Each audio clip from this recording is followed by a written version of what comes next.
ভাবুন তো, এমন একটি রাস্তা যেখানে আপনি দাঁড়িয়ে আছেন আর ঠিক ৩ ঘন্টা পর সেটি আপনার চোখের সামনেই ১৩ ফুট গভীর সমুদ্রের নিচে হারিয়ে যায়। অদ্ভুত লাগছে, তাই না?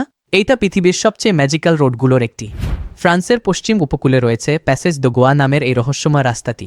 প্রায় ৪.১ কিলোমিটার দীর্ঘ এই রাস্তাটি দিনে মাত্র ২ বার জোয়ার ভাটার কারণে সমুদ্র শুকিয়ে যায় এবং রাস্তা ভেসে ওঠে। আর সমুদ্রের পানি শুকিয়ে যাওয়ার পর আপনি মাত্র ৩ ঘন্টা সময় পাবেন এই রাস্তা দিয়ে যাতায়াত করার জন্য। তারপর বিশাল ঢেউ এসে পুরো রাস্তা ঢেকে ফেলবে আর মুহূর্তের মধ্যেই সেটি সমুদ্রের প্রায় ১৩ ফুট গভীরে মিলিয়ে যাবে।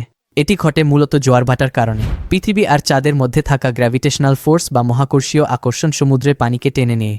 যখন চাঁদ পৃথিবীর কাছাকাছি থাকে তখন পানি উপরের দিকে ফুলে ওঠে, ফলে রাস্তা ডুবে যায়। এ কারণেই প্যাসেজ দ্য গোয়া বিশ্বের অন্যতম জাদুকরী ও বিপজ্জনক রাস্তা। এখানে ভুল সময়ে গেলে আপনি গাড়িসহ আটকা পড়ে যেতে পারেন সমুদ্রের নিচে। তাই ভ্রমণকারীরা এখানে আসেন সময় মেনে আর প্রকৃতির এই জাদুকরী খেলা উপভোগ করতে।